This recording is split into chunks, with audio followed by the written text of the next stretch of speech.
This Week in Microbiology is brought to you by microbe.tv and is supported by the American Society for Microbiology. To learn more about microbes, visit microbe.tv and asm.org.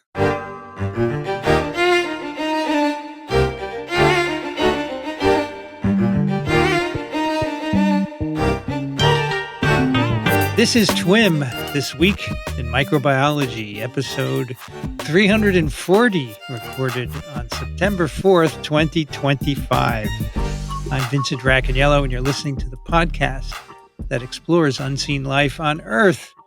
Joining me today from St. Louis, Missouri, Petra Levin. It's great to be here. We have, dare I say it, our second week of really great weather, and which is unusual for this time of year in Missouri. And yeah, just making me in a good mood. Here it is, 26 and sunny in Chelsea, New York. Also joining us from Charleston, South Carolina, Michael Schmidt. Hello, everyone. And it's a beautiful 28 degrees C here in Charleston, and we're having Chamber of Commerce-like weather, no humidity, and it's really quite lovely. And from Ann Arbor, Michigan, Michelle Swanson. Hello, hello. School's back in session. It is a unseasonably cool day, 63 degrees Fahrenheit, 17 degrees C, but lovely for playing golf, for example. Are you looking forward to football, Michelle? I am. We've got one win under our belts, and we got a big one in Oklahoma today, or this week. It already started, eh? Oh, Yep. It did indeed.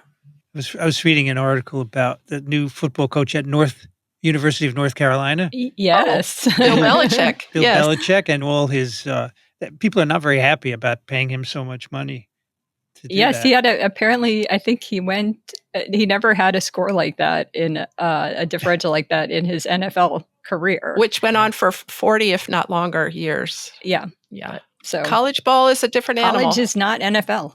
Yeah, well, the professors are saying, where do they get that money? Because they're telling us they have no money for the faculty, yet they have it for... It's the TV contract. And remember, this is the first year they're seriously paying college football players. Yeah, this is a very long and complicated discussion that we don't have time for today. That's right. But Michelle... Nor is our expertise really No, geared I don't know towards anything it. about football, but North Carolina is not really a football power, is it? Not yet. Oh, not yet. I see. That's the plan. Okay. Well, let's go to our strength, because unlike others, we do believe that expertise matters here on This Week in Microbiology. Can you imagine your surgeon being an airline pilot or your airline pilot being a surgeon? No, you want an expert in what you're having done. So when people say we don't value expertise, just turn them off. And here on TWiM, we try and teach you science from experts in the field who have studied microbiology for many, many years. And if you enjoy these programs, we'd love your support. We don't do ads, as you know. We just depend on you. Microbe.tv/contribute. Today, we're going to talk about plants. And we independently arrived, Michelle and I, at 2 papers about plants. And I will do the honor of a snippet. By the way, I didn't mention this last time we talked about Elio. He was the one who suggested doing snippets. Ah, great idea. We used to do one paper, and once Elio, before a program, he said, Vincent, maybe we should consider doing a snippet, a little short paper beforehand, no more than 15 minutes. And that's how it started. And it's also gone to some of our other podcasts as well. We do it on Immune and TWiM. on TWiM. We do a snippet in a paper. So thank you, Elio. Yes. Get a lot of nice emails about Elio. So thank you all for that. Good. My paper is about trees. Trees, and the paper's a Nature article entitled A Diverse and Distinct Microbiome Inside Living Trees. And amazingly, this has not been studied very much. And trees are amazing, right? Here's some numbers. Trees store more than 300 gigatons of carbon globally. Wow. 300 gigatons. That's primarily as wood, right? A lot of carbon there.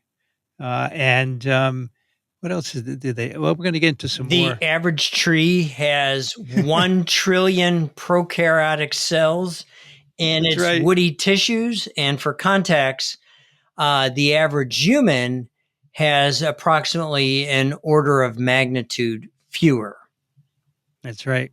And Well, are we an order of magnitude smaller? We are indeed, Petra, and I was and glad trees, you brought well, that up. it depends on the tree, right? So there are small Well, trees like Yeah. Does a baby tree have the same as the giant oak that No. was we don't know. knocked It's a down good by the question. tornado? Yeah. That's Okay. a good question. We need this in concentration. We're biologists. Yeah, we need it need in concentration. concentrations. We are experts. But I do. Cells per How about this? cubic foot. Trees have one in wood anyway. Wood has one prokaryotic cell for every 20 plant cells. That's the average tree. They also point out that the wood of living trees is the largest reservoir of biomass on the planet. That's right. So anyway, this paper is going to look at the microbiome of trees because it's been relatively little studied. Most of the microbiome has been done from the surface of trees, right? Roots, leaves, and bark. Nobody's looked at wood, but of course, the wood is most of the tree biomass. And that's what they're going to do in this paper. So, what they did was to survey the wood associated microbiomes of over 150 living trees across 16 different species of tree from the northeastern United States. And this represents 11 genera across 151 countries.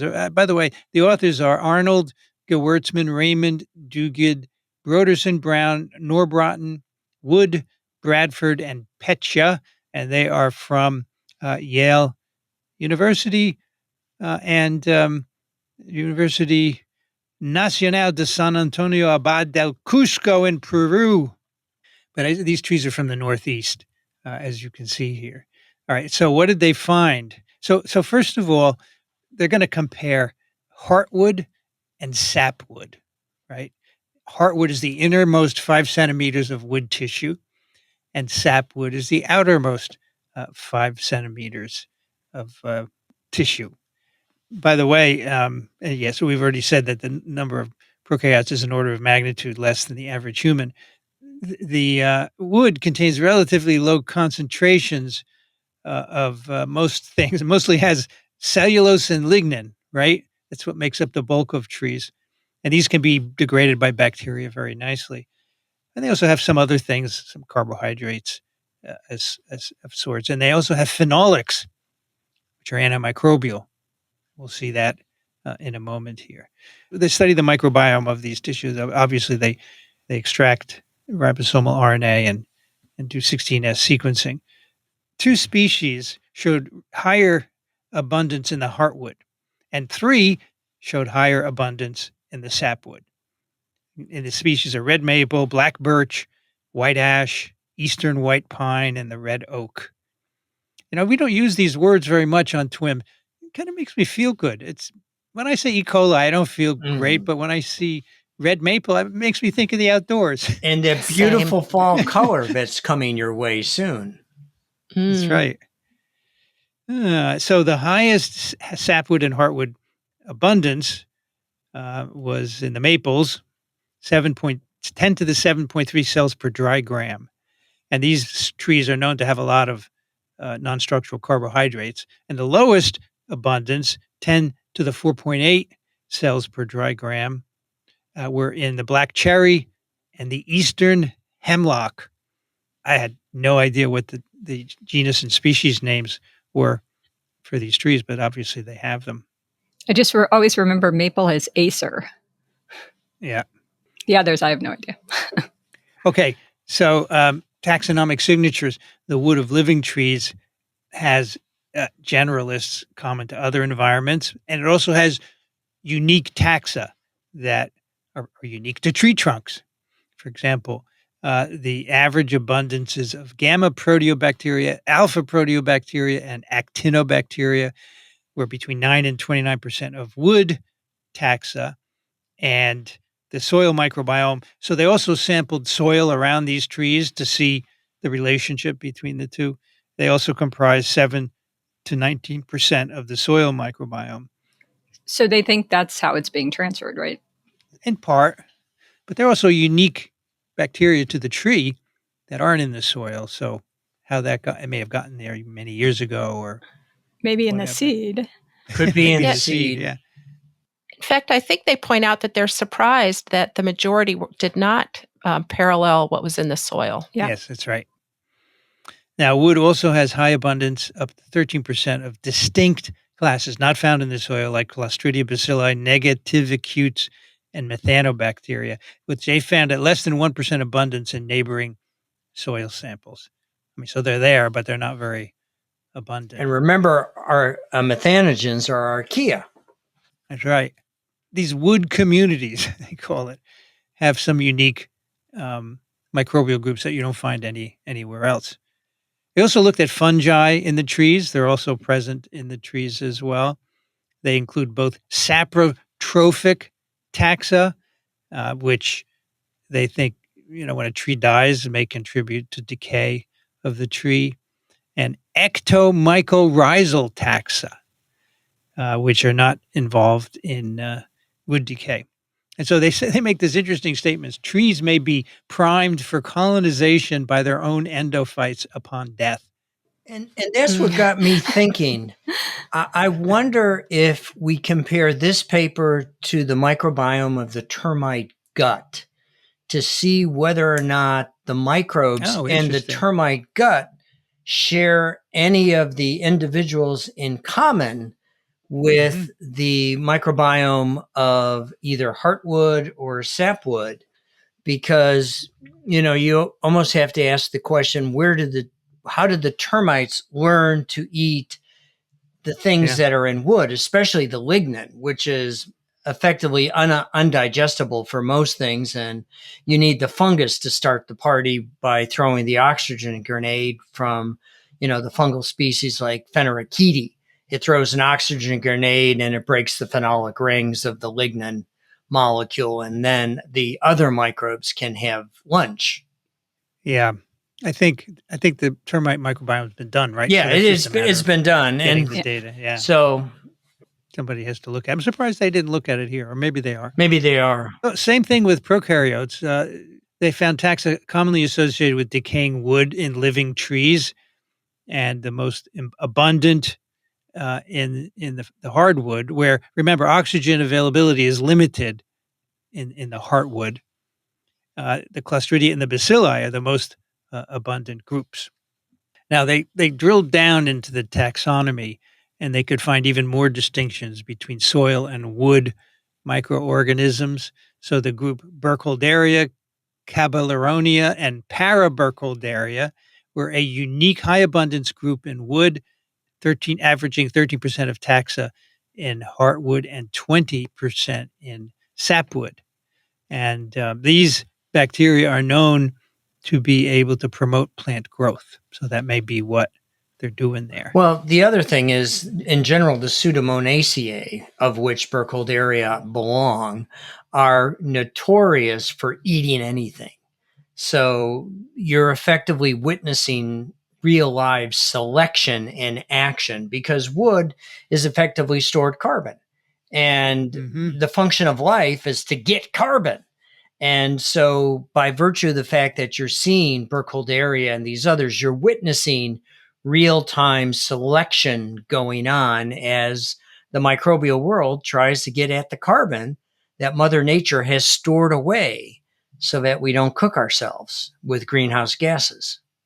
Other things they observed is that taxa with metabolic capabilities that are relevant to plant function, including nitrogen fixers, were found in wood, and maybe they aid in plant nutrition there as well. And of course, the methanobacteria are there, and they play a role in greenhouse gas recycling. Now, if you look at different tree species, the microbial composition varies with the different species. And of course, different tree species have different kinds of wood, they have different pH, they have different sap movement, different non-structural carbohydrate concentrations, and antimicrobial agents. And so they do find differences between different trees. These microbiomes in the tree also reflect the relationships of host tree species. And they say maybe this means that they have co-evolved with the tree and have, in fact, maybe even put some selection pressure on the tree as well, and vice versa. And a lot of nice figures in this paper. I don't know if it's open access. Maybe it is. I was able to download it. Yeah, I think it without, is because I had no without getting problems. into Columbia. So you One might of the be able- specific examples that I was especially charmed by is they point out that maples, of course, we associate with maple syrup. right. It has high sugar content in their sap, and they also, their heartwood had high concentrations of a genus that is able to ferment sugar and degrade it. Ooh, Right. So that's pleasing. Yes. Yep. That's right. maple That's- brandy. So Maple adaptations brandy. of the microbial community to the tree biochemistry. That's Yep. a good example. Yes, of for that as those well. people who did not grow up in New England and have to go through many, many sugar, maple sugaring field trips, it's 40-1 the sap. So it's actually probably pretty good for growing in at its dilution, whereas maple syrup is far too sweet. But you have to boil off concentrate sap 40-1. It's osmotically unfavorable for microbial growth. Yes, maybe mold on top, but Yeah. not much else. So they're wondering about what is distinguishing the microbial communities of sapwood and heartwood, and they say they're probably driven by varying conditions like carbon and oxygen availability. Certain anaerobic groups, Clostridia, bacilli, negativicutes, and methanobacteria, are found in heartwood compared with sapwood. The heartwood has less oxygen in it, and sapwood has a lot of obligate aerobes, like some actinobacteria. Um, Heartwood it can be anoxic and nutrient poor, whereas sapwood is generally aerobic, and so they think that's in part driving the different compositions of those two places. Now, fungi also have differences between heartwood and sapwood, but they're less pronounced, and so tissue type explains less the variance in the different types of fungi that you can see. And they think that maybe this is because fungi are pretty good at switching between aerobic and anaerobic metabolism. It's certainly the case for Saccharomycetes. Or, fungi make really long hyphal networks. So they say gas transport may afford them access to oxygen when they're in the anaerobic part of the tree. They're sending out these long processes, and they can grab oxygen that way. It's their thought. They don't have any proof of that as well.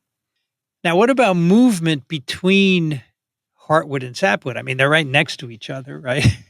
And especially in a small tree. That's called source sink movement, right? Bacteria go from the source to the sink. They observed that it only accounts for a small proportion of the the bacteria that are common in each one. And so they think there are other things that are constraining the dispersal of bacteria. In the prokaryotes, the transfer between heartwood and sapwood is just 19%, and the other direction about the same as well. For fungal groups, it's 29%, and there's more movement from sapwood to heartwood than heartwood to sapwood among the fungi. And of course, to be detected as movement, they've got to not only get there, but actually thrive there. Yeah, that's right. So if they go from a higher oxygen to low oxygen, they might not be able to thrive. Right. So they conclude that the unique conditions in the sapwood and the heartwood shape the communities that are growing each one. It makes sense, right? That's always the case. Well, there was a recent story that I read about elephant dung being responsible for the planting of saplings of ebony. And ebony is, of course, a wood that's used in creating string instruments. And the elephants eat the seed pods from the ebony tree, and the seeds remain viable through the entire digestive process of the elephant. And then the elephants are continuously foraging and dropping the seeds with their dung. And perhaps that's how some of these microbes actually make it in, like the Clostridia, which we traditionally consider a digestive anaerobe that's effectively going after proteins and whatnot. And so you can see if the seed has gone through the digestive system of an animal in order to get spread and grow up to become a tree, perhaps that's how all these unusual microbes have made it in, as either Petra or Yeah. Michelle suggested, they come with the seed. It's absolutely fascinating. We just haven't studied this enough to really appreciate the Yeah. interconnections of the animal and plant world. That's the next. They look at some metabolism. They actually measure gas concentrations in the trees by gas chromatography. This confirms the specialization of microbes in the heartwood and the sapwood. Um, they find higher concentrations of the anaerobic bacterial and archaeal metabolites, nitrous oxide and methane in the heartwood compared to sapwood. They see uh, distinct aerobic and anaerobic profiles in the two sites. In heartwood, compared with sapwood, there's higher relative abundance of anoxic metabolisms like fermentation and hydrogenotrophic methanogenesis, whereas in the converse, in sapwood, you have a lot of oxic metabolism, including aerobic chemoheterotrophy and methanotrophy. They find some good functional correlations. They do PCR and they find genes encoding key enzymes for methanogenesis and aerobic methanotrophy in these two different sites in the bacterial communities. Right, so that makes perfect sense, and it's nice that they did this actually, an actual wet experiment, not just do the sequencing. Right. So then they do another experiment. They want to say, is this metabolic activity that we're predicting, first from the species and next from the gas chromatographies, is actually happening? So they take fresh tree cores, 10 from each of the 4 species, and they incubate them under anoxic conditions. And they produce methane only if they're fresh. If you sterilize them or if you autoclave them, they don't produce any methane. So you're depending on the bacteria in there. Trees showed a significant inverse correlation between oxygen and both methane and nitrous oxide concentrations. And they say maybe internalized oxygen depletion is key in facilitating anaerobic activity in the heartwood. And so basically, all of this is showing that the microbes, their organization and their metabolism are shaped by the tree environment, right? The heartwood and the sapwood having distinct environments. I also mentioned before they collect soil adjacent to each tree to look at whether soil communities influence the wood microbiome, but only 3 to 5% of the community from soils, mineral soils, and 6 to 13% from organic soils are found in the trees themselves. So they conclude there's a relatively minor role of soil communities in shaping the wood microbiome. And I want to give a shout out to a couple of the diagrams that they use to summarize the wealth of data. So, for example, Figure 5 has got a schematic of a black oak tree with all its parts, including its roots, and then the soil around it. And then they have, I don't know, a dozen smaller elements that show a leaf or a branch or a root or the soil near a root. And then they have around the circle of that, they show in color coding what type of microbe was found in that particular environment. Right. So it's really easy just to look by the colors and see that the soil has very different profile of microbes than the roots, for example. It is really beautiful. It's almost like I want a poster. It's so cute. Yeah. Of all of it. They say that the soil environment is different from the inside of a tree, so that's probably why the bacteria don't move from one to the other very What often. I was interested in is I was trying to figure out this, they sampled during the most prolific growing season, like the middle of the summer, except for the black oak, which seems to be a little bit of a standout here. And I'm curious how it might change or what their expectations are about how it might change, not only with temperature, but just as the tree becomes less metabolically active over winter, because some of the conclusions that they have about metabolism and things you could, like in the spring is when maples really early, like late winter, early spring, when the maple sap starts to flow versus maybe November. I mean, these are kind of fun questions for down the road. Yeah, I thought they did a good job of raising interesting questions, but saying like we don't know yet. Right. For example, they saw differences depending on what height the sample was obtained, but they point out like lower to the ground, they're going to have a different experience, a different age than the branches up higher. Right, the distance between the photosynthesizing leaves and the actual, It's actually really cool because they really set it up. It's coming up like those first microbiome experiments in humans where the Human Microbiome Project, it's like that for trees a little bit. So as Michelle mentioned, they did this intense sampling of niches in and around a tree, and to show that the wood, and this shows that the wood microbiome is distinct from all the communities elsewhere. They sequenced 16S ribosomal RNA from the adjacent forest. They have heartwood and sapwood from the tree. They have bark. They have branchwood, leaves, coarse and fine roots, heart rot, soil, and leaf litter all around the tree. This is from a healthy black oak, and again, the tree itself has unique bacteria that are not found elsewhere. So it's a very systematic survey, and then just showing the data, unbiased. This is what we saw.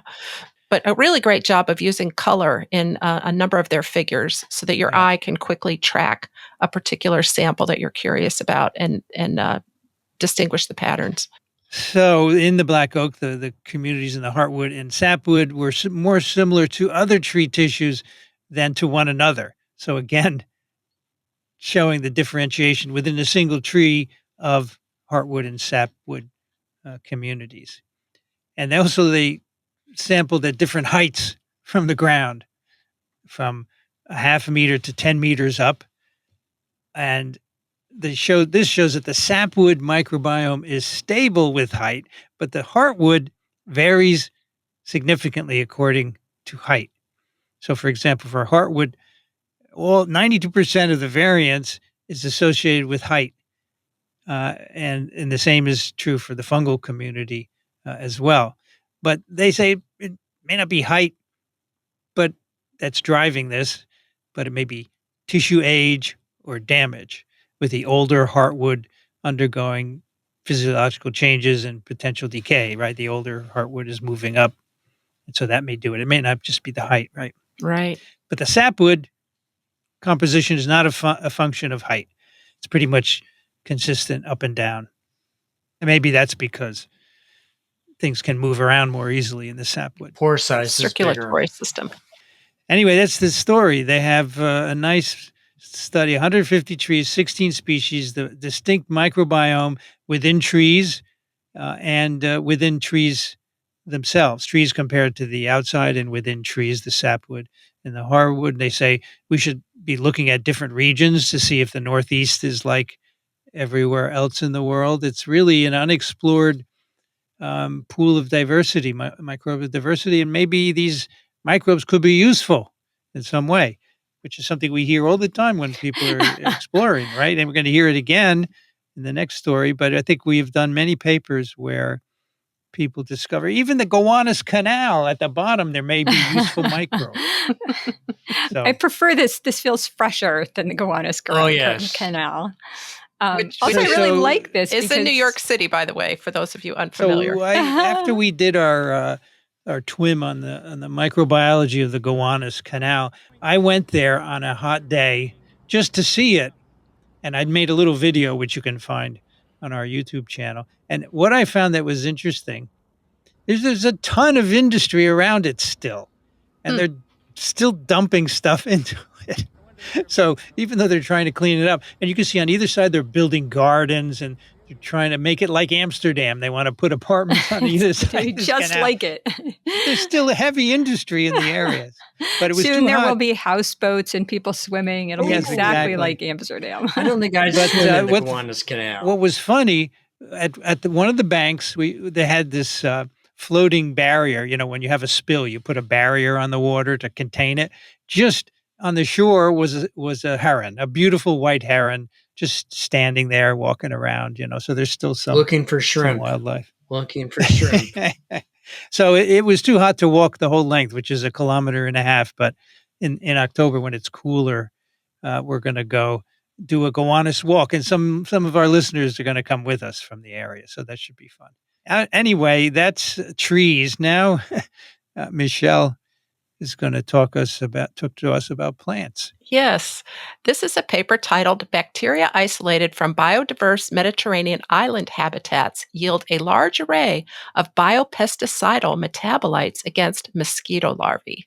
It was published this month in Applied and Environmental Microbiology.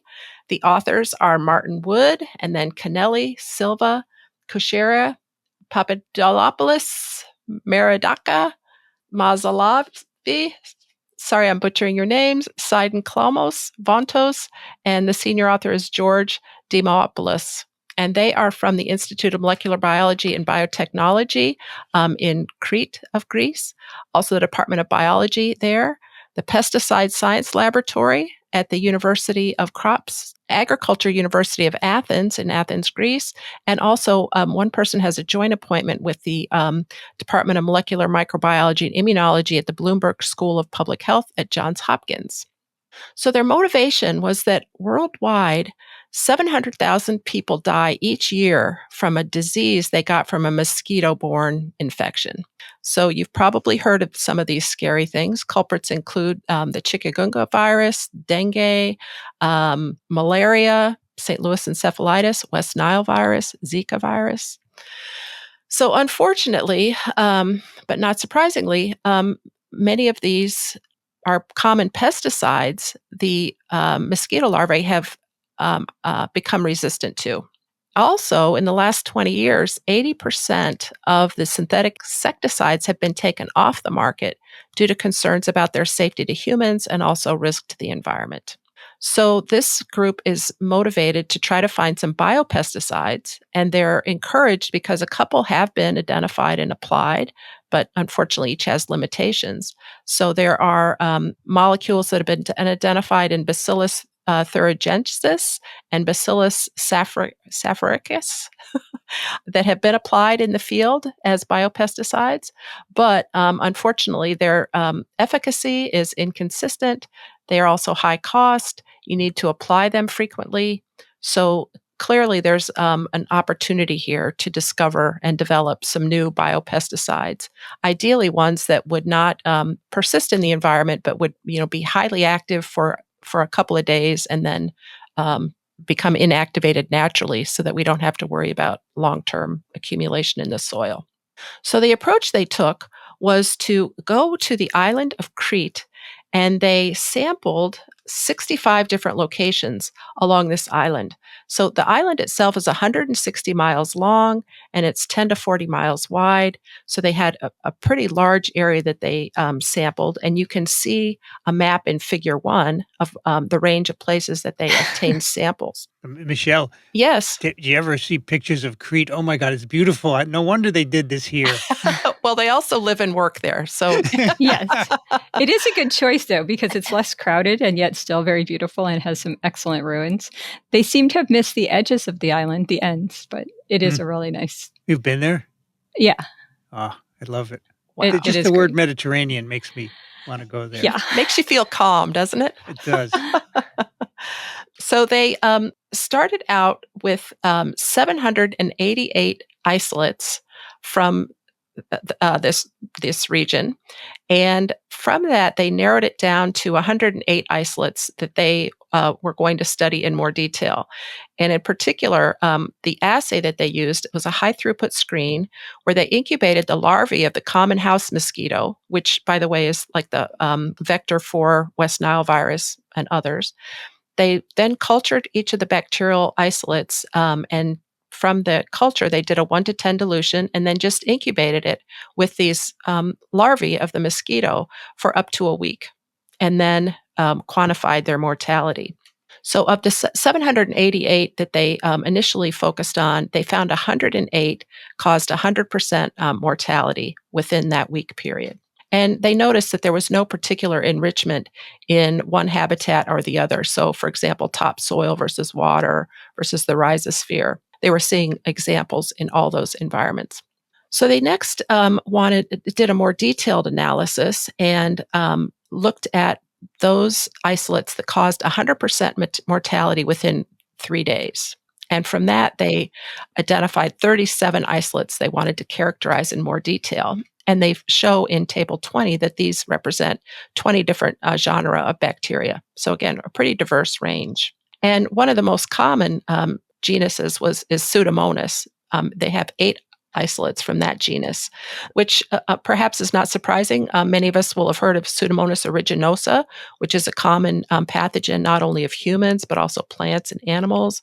It's got a very versatile metabolism, and it secretes a wide array of toxic molecules, degradative enzymes, etc. So the Pseudomonas in general have a reputation for being versatile and able to grow in a variety of environments and take advantage of other living things around them. So after that, they wanted to then ask, is this active killing by these particular bacteria, or rather, are they releasing a toxin, a bacterial product that is killing the larvae? So what they did is a little bit more detailed assay. They, again, grew their 37 candidates that they were that showed the highest mortality in LB, Luria broth, and then they sonicated the culture, and that would lyse the bacteria to release its contents into the supernatant. So by looking at the sonicated supernatant, they basically got both the contents of the bacteria and anything they would have secreted. Then they just did, again, a 1 to 10 dilution of that, incubated it with the mosquito larvae, and then again quantified viability of the larvae after 1, 4, or 7 days. And you can see a lovely bar graph of their results in Figure 3, where in particular they focus on 3 really promising candidates. One is a Chrysobacterium labeled CR1.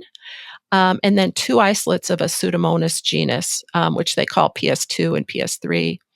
They also point out PS5 also causes mortality, but after 4 days, it dissipates so that you see killing within 4 days, but no more killing after that. So they next wanted to get a better feel for the biological properties of these candidates, and also a bit about their chemical composition. So what they did is analyzed culture supernatants, specifically just to ask, is it something that these microbes are releasing when they're growing? Or instead, is it intracellular? So they separated now the things that were released from the sonicate. And they also then asked whether something about their chemical nature. So they asked just a general question, are they polar molecules? That is, are they soluble in water? Or in this case, they used ethyl acetate. Or are they nonpolar molecules? Are they soluble in oil? Or what they used here is hexane. So they did just, again, a very systematic extraction, looking at those molecules or compounds released into the supernatant versus those that were contained within the particular bacteria. Were they polar or were they nonpolar? And then again, they do the same lethality assay. And again, they can do this. They set it up in high throughput. So they're doing this in 48 well plates where they incubate the mosquito larvae with these different extracts, and then just look after 1, 4, 7 days. So they show color-coded bar graphs, Figure 3, Figure 4, Figure 5, Figure 6, breaks them down into whether we're looking at a secreted molecule or the total output of that bug, which is secreted plus the intracellular, and then it's broken down into whether are they polar or are they nonpolar. And what they're able to conclude is shown nicely in Figure 8. It's a flow chart that shows their strategy from isolating the particular bacteria, and then how did they segregate them according to whether they were secreted or rather an intracellular compound, were they polar or nonpolar, and how many hits did they get from each particular class. So they concluded that by surveying this hundreds of environmental isolates from this island, Greek island of Crete, they found about 10% of the environmental isolates did produce compounds that were lethal to mosquito larvae. And they found that there was pretty rapid biocidal activity from 37 of these bacteria from 20 different genera. Most of them were extracellular nonpolar compounds, and most of those were actually associated either with plants or they got them from the soil that surrounds the plant roots, or they were within the plant themselves. So that made sense because in the literature, we already know that some plants, when they're damaged, they actually attract bacteria, which can then kill off whatever is causing the damage. So this is a principle that they basically confirmed or expanded upon when they did their categorization of where these active components came from. I think this is pretty good, this rate that they're Yeah. getting. It's really high, 37 Yeah, out of, I guess, 788 total. right. Yeah, they also point out that there is, you might think, oh, the ones that are doing most of their killing and stable killing after 7 days would be the best ones. But they point out there could be some advantage to using the compounds that kill for 48 hours, but then lose their activity, because these might be the safest to use, as a widespread product out in the environment, so as to limit the risk to other living things in the environment. So I think this is an exciting new frontier. They've kind of laid out some principles that you can use, and then identified some compounds that lead to what they are terming insecticidal microbe discovery as a way to combat all these nasty mosquito-borne illnesses that are killing 700,000 people a year. So I guess they did it on Crete because that's where they work, right? But Right. you could do this anywhere and you'd probably get some hits, right? You get Yep. probably Yep. different because the microbes based on the terroir of the soil are going to be different. Yeah. Well, in the old days, pharmaceutical companies had natural products divisions where they'd go out and get soil samples. They wouldn't culture. They would just do a total fermentation of the soil and see if it had inhibitory qualities and then fractionate it.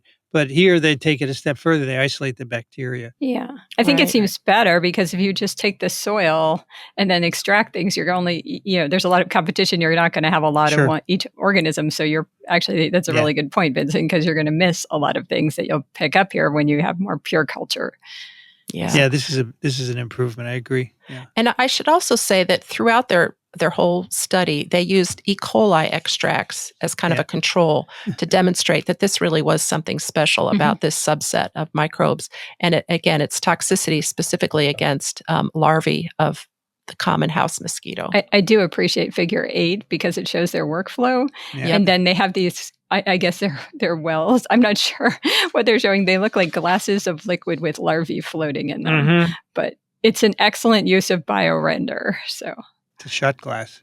it's a shot glass of larvae. Yeah. And you count how many are still wiggling after the time period is up.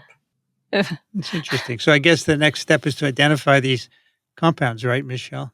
Yeah, that's what I would do, or find colleagues that know how to do that work. Yeah. And then the next step after identifying the compound is to figure out how to optimize its production, whether or not you do chemical synthesis or you do biological enhancement through fermentation of the molecule, put it on a plasmid and put it into E. coli.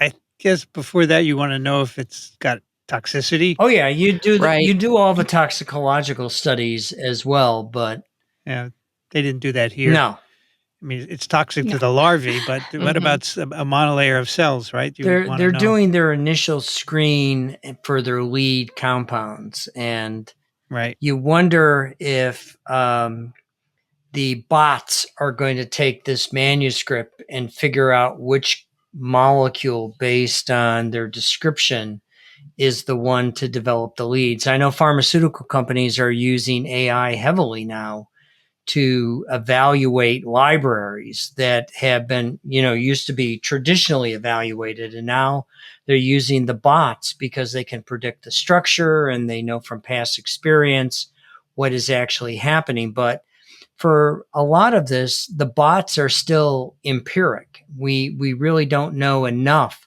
about how they're going to behave. So it's going to be interesting to witness the evolution of bots and how we do microbial discovery of valuable compounds.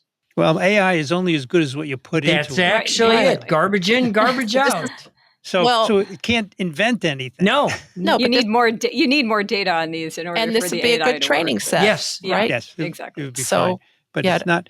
It's not going to invent. No, It's no. going to have a unique commentary. It's going to say this is what we have seen before with this compound, which is fine. If you have a lot of data, it's good to crunch through that. I see that, It's but going to shorten the lead time, and that's what pharma is all about. And chemical companies like Monsanto, they're all about shortening the time to Yeah. market. but AI is not going to have a eureka moment No. where you're sitting there with a pencil and you go, "Wait a minute, it must be this." Every do that. lab I know has the bottle of champagne in the fridge, just waiting for that eureka moment. And when they come, that champagne has never tasted better. And it could be the cheapest champagne out there. But when you have that eureka moment in the lab, that is the sweetest nectar ever. I like this. They put a link to the BioRender, and you can go to the website and you can see it. It's cool, and you can request an editable version. Yeah, BioRender's cool. For your own shot glass full of larvae. Yes. So, Vincent, Yes. you said earlier that you were going to go to Greece. Are you going to get the chikungunya vaccine? Because I know chikungunya is endemic in Greece right now. Well, they have some imported cases. Okay. Daniel and I talked about it last week on Clinical Update, and we decided I didn't need a chick Okay. vaccine.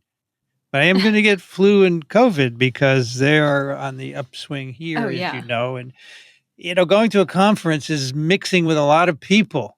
Right. On the airplane, on the train, at the conference itself. Oh, yeah. So high-risk activities. It's tough, but that's the fun part, right? Yeah.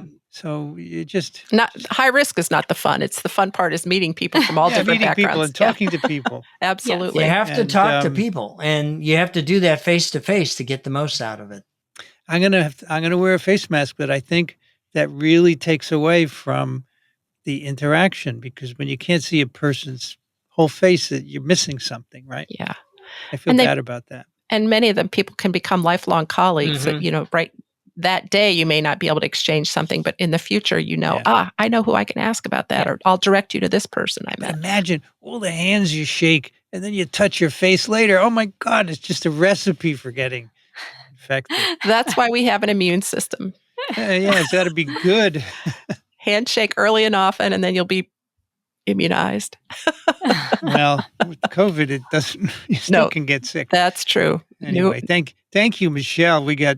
We highlight plants today, Yes. which I don't think we do very often, but they're very crucial parts of the ecosystem of Earth, obviously. And they could be commercial products, could be Could be, and developed. To we should protect treat us. them well. They take good care of us. They make quite a bit of oxygen, right? Yes. And they're expensive. Can I use. mean, have you bought a 2x4 lately?